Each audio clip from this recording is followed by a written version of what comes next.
আসসালামু আলাইকুম। সামনে কুরবানি ঈদ উপলক্ষে খুব সহজে ঘরে থাকা মশলা দিয়ে রেস্টুরেন্টের মতো বিফ তেহারি রান্নার রেসিপি শেয়ার করব। ডিটেলসে দেখাবো, মশলা ও রান্নার প্রসেস স্টেপ বাই স্টেপ দেখানোর চেষ্টা করব। আশা করছি আপনাদের ভালো লাগবে। আর তেহারি ঝরঝরে ও আরো বেশি সুস্বাদু করার জন্য কিছু টিপস ও ট্রিক্স দিব।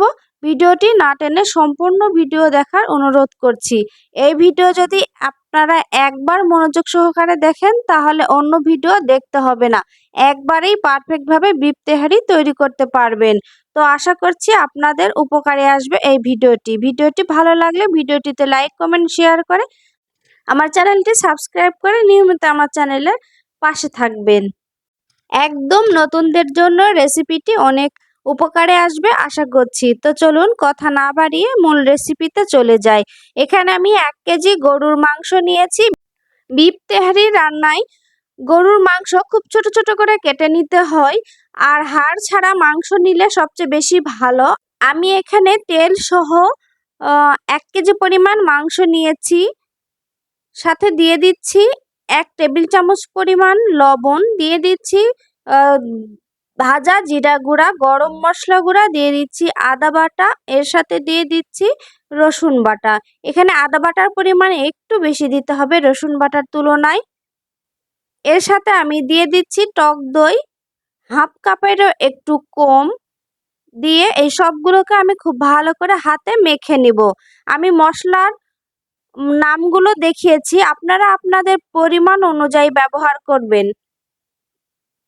এটা খুব ভালো করে আমি হাতে মেখে নিব, আর এটাকে রেস্টে রেখে দিতে হবে প্রায় 1 ঘন্টার মতো। এর সাথে আমি দিয়ে দিচ্ছি বিফ তেহারি মশলা 1 প্যাকেটের অর্ধেক পরিমাণ দিয়ে এটাকে আরো ভালো করে হাতে মেখে নিচ্ছি। সাধারণত তেহারি রান্নায় যে মশলাগুলো ব্যবহার হয় সেই মশলা সব জায়গায় পাওয়া যায় না, তাই মশলার প্যাকেট যদি নিয়ে আসেন সেক্ষেত্রে রান্নার কোনো ঝামেলা থাকে না। তো আমার এটা খুব ভালো করে মাখানো হয়ে গিয়েছে, আমি এটাকে রেস্টে রেখে দেব। 1 ঘন্টা পর এটা খুব সুন্দরভাবে পানি ঝরিয়েছে। আর এখানে আমি একটা ননস্টিক প্যান নিয়েছি, এখানে 1 কাপ পরিমাণ তেল দিয়ে দিয়েছি। বিফ তেহারি রান্নায় সবচেয়ে বেশি ভালো যদি আপনারা সরিষার তেল ব্যবহার করেন। আমি সয়াবিন সরিষা একসাথে মিক্সড করে দিয়েছি। এর সাথে আমি দিয়ে দিচ্ছি 1.5 কাপ পরিমাণ কুচানো পেঁয়াজ। পেঁয়াজটাকে আমি খুব ভালো করে এখন বেরেস্তা করে নিব। আর পেঁয়াজ বেরেস্তা করা মানে পেঁয়াজ কিন্তু কালো করে ফেলা নয়, বেরেস্তা হবে খুব সুন্দর ব্রাউন কালার, দেখতে হবে সুন্দর এবং সেটা সুঘ্রাণও হবে বেশ সুন্দর। এই যে আমার পেঁয়াজটা বেরেস্তা করা হয়ে গিয়েছে, আমি এখান থেকে একটুখানি পরিমাণ বেরেস্তা উঠিয়ে রাখছি। আর এই পেঁয়াজের উপরেই আমি মাংসগুলো দিয়ে দিব, এখানে খুব ভালো করে মাংসটা কষিয়ে নেওয়ার জন্য। বেরেস্তার সাথে যদি আপনারা মাংসটা কষিয়ে নেন দেখবেন অন্যান্য মাংসর তুলনায় সেই মাংসটা সুঘ্রাণ ও স্বাদ সবচেয়ে ভালো আসে। আর এ পর্যায়ে অবশ্যই চুলার আঁচ হাই হিটে থাকবে। হাই হিটে মাংসটা খুব ভালো করে জাল করে নিতে হবে এবং পরবর্তীতে একদম মিডিয়াম আঁচে চুলার জালটা রেখে মাংসটাকে খুব ভালো করে কষিয়ে নিতে হবে। কিছুক্ষণ নাড়ার পরে আমি ঢাকনা দিয়ে দিলাম। বেশ কিছুক্ষণ জাল হওয়ার পরে আমি ঢাকনাটা উঠিয়ে আবারও এটা খুব ভালো করে নেড়ে দিচ্ছি। এ পর্যায়ে আমি 1 মুঠ পরিমাণ কাঁচা মরিচ দিয়ে দিলাম।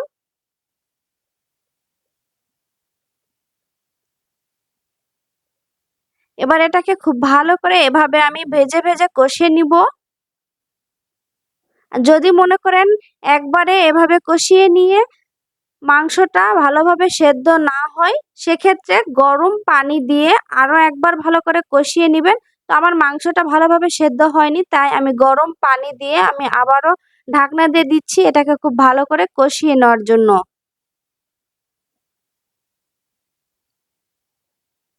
পানিতে খুব ভালোভাবে বলক আসলে এর সাথে আমি লবঙ্গ আর একটা বড় এলাচ দিয়ে দিচ্ছি। আমি এখানে এক্সট্রা কোনো মশলা অ্যাড করব না, কারণ তেহারি মশলার মধ্যে সব রকমের মশলারই মিক্স থাকে। এটা খুব ভালোভাবে এভাবে কষিয়ে নিয়েছি এবং মাংসটা খুব ভালোভাবে সেদ্ধ হয়ে গিয়েছে। এ পর্যায়ে আমি পানি দিয়ে দিচ্ছি। আমি 4 কাপ চাল দিয়ে তেহারি রান্না করব, তাই আমি এখানে 8 কাপ পানি দিয়েছি। মানে যতটুকু চাল দিবেন তার ডাবল পরিমাণ পানি দিবেন। দিয়ে এটাকে খুব ভালো করে যখন পানি বলক এসেছে, এই যে চিনি গুঁড়া চাল আমি ধুয়ে খুব ভালো করে রেখেছি, এটা ঝরঝরে হয়েছে। 10 মিনিট আগে আমি ধুয়ে রেখেছিলাম। এবার ফুটন্ত পানির মধ্যে আমি এই চালগুলো দিয়ে দিলাম। খুব ভালো করে নেড়ে নিচ্ছি।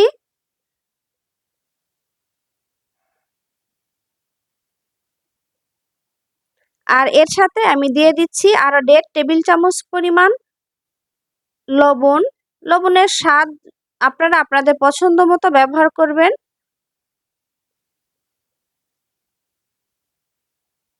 এবার আমি এটাতে খুব ভালো করে ঢাকনা দিয়ে দিচ্ছি আরো খানিকক্ষণ জাল হয়ে এটা পানিটার বলক আসার জন্য।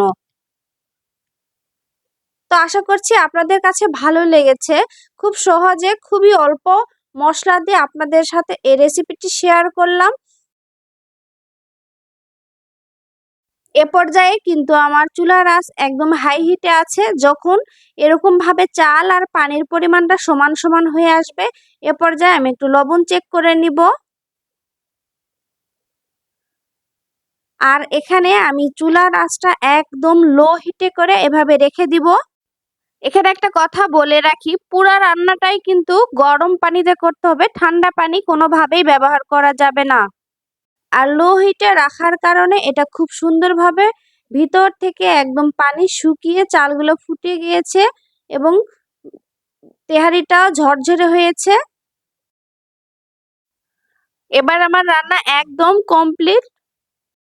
হালকা একটু পানির ভাব আছে, এটা আমি ঢাকনা দিয়ে 10 মিনিটের মতো দমে রেখে দিব। তাহলে এই বাড়তি পানিটাও শুকিয়ে যাবে।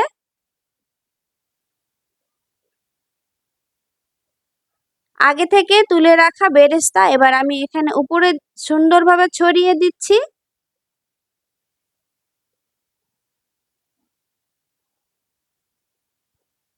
আর এটাতে আমি ঢাকনা দিয়ে 10 থেকে 15 মিনিটের মতো রেখে দিব।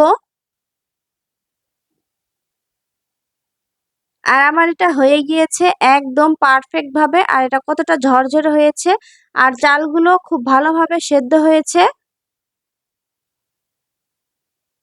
নিশ্চয়ই আপনারা দেখে বুঝতে পারছেন, খেতেও অসাধারণ হচ্ছে, স্বাদে গন্ধে খেতে অসাধারণ। আপনারা অবশ্যই একবার এই রেসিপি ট্রাই করবেন। দেখুন এটা কত সুন্দর হয়েছে, এটা কিন্তু একদম ঝরঝরে হয়েছে। তো আশা করছি এবারে ঈদে বিফ তেহারি আপনারা ঘরেই রান্না করতে পারবেন, কোনো বাড়তি মশলার ঝামেলা ছাড়াই। প্যাকেটের মশলা দিয়েই তৈরি করা যাবে বা একদম রেস্টুরেন্টের মতো পারফেক্ট বিফ তেহারি। এইভাবে বাসায় বিফ তেহারি তৈরি করে বাসার সবাইকে তাক লাগিয়ে দিন। আপনি কতটা সুন্দরভাবে বিফ তেহারি তৈরি করতে পারেন সেটা সবাইকে জানিয়ে দিন এবং সবার প্রশংসা নিন। যারা কখনো এভাবে সুন্দর বিফ তেহারি তৈরি করতে পারেননি, বারবার চেষ্টা করে ফেল করেছেন, তারা আমার এই রেসিপি দেখে একবার হলেও ট্রাই করে দেখুন। অবশ্যই পারফেক্ট ভাবে তৈরি করতে পারবেন। তো আজকের মতো বিদায় নিচ্ছি। দেখা হবে পরবর্তীতে নতুন কোনো ভিডিও নিয়ে, নতুন কোনো রেসিপির সাথে। সে অবধি সবার সুস্বাস্থ্য কামনা করে আল্লাহ হাফেজ।